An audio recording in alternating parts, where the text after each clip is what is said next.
Welcome to the deep dive. Today we're going deep on a Yeah. really significant moment in history. The causes of World War One. Right. um, our listeners, they've told us that they really want to understand Yeah. these big, complicated events Yeah. quickly and Yeah. thoroughly, and that's exactly what we're aiming for today. Yeah. Um, Absolutely.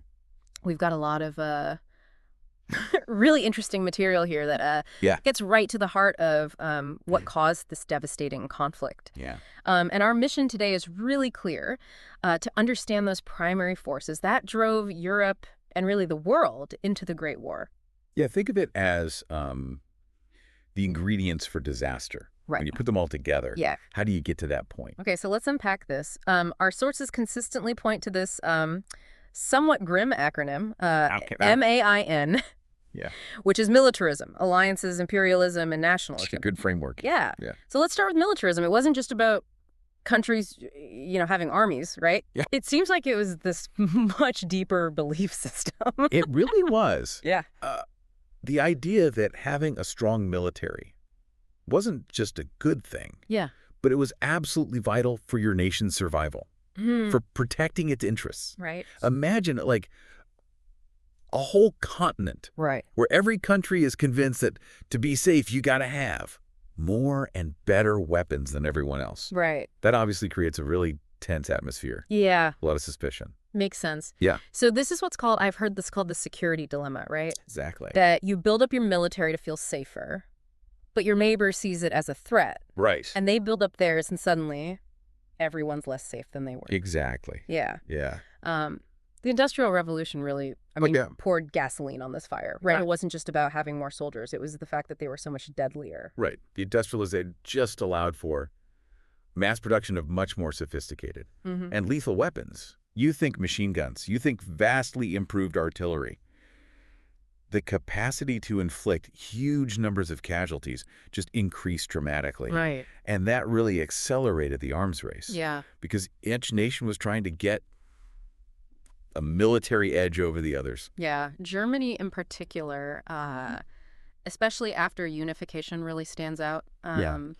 They really industrialized rapidly Yeah. and built what became the largest army in Europe. That must have been really alarming for everyone else. It certainly was Wow. Germany's swift growth industrially Yeah. and its very clear ambition. To become this major global power was seen as a direct challenge by long-established powers like Britain and France. Yeah. And France in particular was Yeah. in a weaker military position Yeah. due to some internal issues. Yeah. And so they were even more concerned about Germany. Yeah, feeling vulnerable. Yeah. Then you had Great Britain, with its massive empire. They were focused on building the world's biggest navy, Right. which makes sense, given their colonies. Yeah. But even that put such a strain on their resources, Yeah. even more so than Germany's army. It's fascinating how interconnected all of this was. This competition for military superiority Yeah. created this spiral of tension. Right. Each nation's military growth was perceived as a threat by its neighbors, Yeah. and that inevitably led to further military buildup Yeah. and a deepening sense of mistrust Yeah. across the continent. So it was this dangerous cycle, Yeah. even before you consider any specific political flashpoints. Right.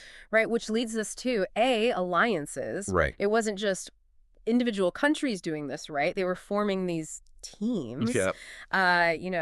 The Triple Alliance and the Triple Entente. Can you kind of break down who was on each side and why these alliances were so important? Yeah, so the Triple Alliance Yeah. initially brought together Germany, Yeah. Austria-Hungary, and Italy, although Italy's commitment became increasingly shaky as time went on. Okay. And then the Triple Entente was formed by Britain, Mm. France, Huh. and Russia. Okay. So these alliances were essentially designed as security pacts, Mm-hmm. intended either to provide mutual defense in case of attack, Yeah. or to strategically isolate potential rivals. Okay, so it was like, if you attack one of us, you're attacking all of us. Exactly.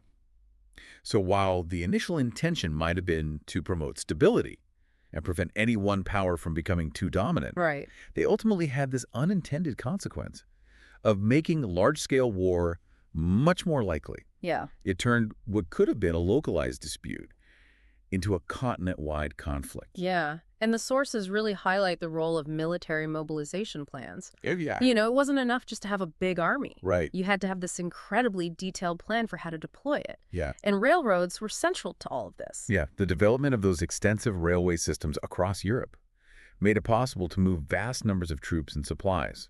Right. Much faster than ever before. Right. So to take advantage of this new speed, each nation developed these highly complex and incredibly rigid mobilization timetables. Okay. They were so intricate and time-sensitive, relying on precise coordination of train schedules and troop movements. Yeah. That once the order to mobilize was given, it became almost impossible to stop or reverse it. Yeah. Without throwing the entire system into chaos. Right. And leaving the nation vulnerable. Yeah, so it was like setting off this chain reaction that Right. you couldn't really stop. No. So you have these alliances and these hair-trigger mobilization plans, meaning even a small spark could ignite the whole continent. Right. Okay, let's move on to imperialism. This whole period of empire building seems so connected to the tensions we've already talked about. It's absolutely intertwined. This period from roughly the mid-18th to the late 19th century was a time of intense imperial expansion, Right. driven by this desire to project power globally, to acquire valuable resources and markets. Yeah. Owning a large and influential empire Yeah. was seen as this key measure of a nation's status and strength Yeah. in the world. I mean, the scramble for Africa is a perfect illustration of that competition. Absolutely. And Germany, as this newly unified nation, was understandably eager to get in on that. But they were a bit late to the game compared to Britain and France. They were a little late to the party. Right. Yeah. Germany, fueled by their sense of national unity and their powerful military, aggressively pursued the expansion of their colonial holdings. Right. And this ambition often conflicted with the interests of other major European powers. Yeah. And led to friction and resentment. It's like coming to the party late. Exactly. And trying to grab all the good snacks. Oh, and everyone else has already had theirs. Even though they were there first. Yeah. And so as opportunities for further expansion dwindled, Right. the competition intensified. Yeah. And European powers started to clash more Yeah. over existing colonies. Yeah. That must have made those alliances even more important. It did. The competition for colonies overseas directly fueled tensions and rivalries within Europe itself. Yeah. It added another layer of complexity I see. and instability Uh-huh. to an already volatile situation. Okay, finally, nationalism. We always hear about this rise of nationalism in the 19th century. Yeah. How did this powerful force contribute to the slide towards war? Well, 19th century nationalism fostered this intense sense of national identity, unity, and pride. Within the various European nations, governments actively promoted the idea of their nation's unique glory, this sense of shared identity among their people. Right. But this strong sense of us often went hand in hand with a suspicion of them. Oh, yeah. Yeah, people of other nations. So it was very much, our nation is the best. Right. And everyone else is an enemy. And everyone else is a potential enemy. Yeah. Yeah. This fervent nationalism was cultivated through various channels, including the education system, mandatory military service, and the rapidly expanding mass media. Citizens were increasingly taught to believe that their national identity and loyalty were paramount. Right. And that these things were constantly under threat from rival nations. Yeah. So it made it hard to see things from another country's perspective. It made compromise incredibly difficult. Because if you're convinced your nation is inherently right and constantly under threat, you're far less likely to back down or seek peaceful resolutions. Right. It created this climate where national interests were seen as absolute non-negotiable. It fostered this widespread willingness to use force rather than to pursue diplomacy. Right. Yeah, concepts of national honor and prestige became incredibly powerful drivers of political and military decision-making. Yeah. So we have this incredibly tense environment built on these foundations of Maine, and then you have what's often called a minor assassination in the Balkans. Yeah. It seems unbelievable that this one event could trigger a world war. Yeah, the assassination itself. Yeah. Carried out by Gavrilo Princip. Yeah. A Serbian nationalist. Right. Was indeed a localized event. Right. In Sarajevo. Yeah. But its impact was magnified by all the pre-existing conditions we've been discussing. Right. Princip's motivation was rooted in Serbian nationalism and a desire for political change and unification in the Balkans. And then this act, fueled by that nationalism, was seen by Austria-Hungary as this intolerable attack.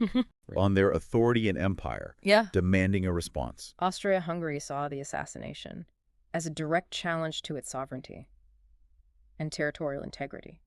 And the strong nationalist sentiment within Austria-Hungary fueled this powerful desire for retribution against Serbia. And they felt they had to make an example to prevent further nationalist movements within their very diverse empire. Right, and this is where the web of alliances kicks in with these consequences. Serbia was aligned with the Triple Entente, and Russia in particular saw itself as this, protector of the Slavic peoples. In the Balkans, Austria-Hungary was a key member of the Triple Alliance, with that promise of support from Germany. So this seemingly small conflict between Austria-Hungary and Serbia activated the entire alliance system. Austria-Hungary, with Germany's backing, issued this really harsh ultimatum to Serbia that was almost designed to be unacceptable. And when Serbia didn't meet all the demands, Austria-Hungary declared war. And this immediately set off the mobilization schedules across Europe. Russia mobilized to support Serbia, which led to Germany mobilizing and declaring war on Russia and France.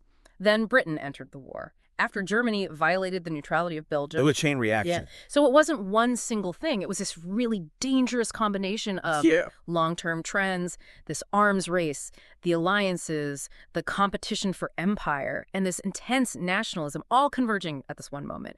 Sparked by this assassination, Maine created the powder keg, and the assassination was the spark that lit it. That's a perfect way to put it, The underlying tensions and rivalries had been building for years, creating this highly unstable environment.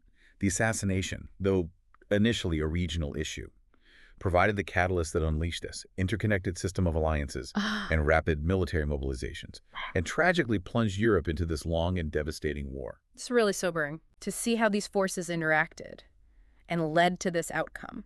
This has been a really illuminating deep dive, I think, into the causes of World War I. It leaves us with a crucial question. Even though the geopolitical landscape has changed so much, are there echoes of these same dynamics? You know, this intense nationalism, this fierce competition for influence, and the deeply interconnected alliances that we can still observe in global events today. Are there modern-day equivalents of those rigid railroad timetables that could make de-escalation incredibly challenging in future crises? That's a powerful thought. It is. Thanks for joining us on the Deep Dive. Thanks for having me.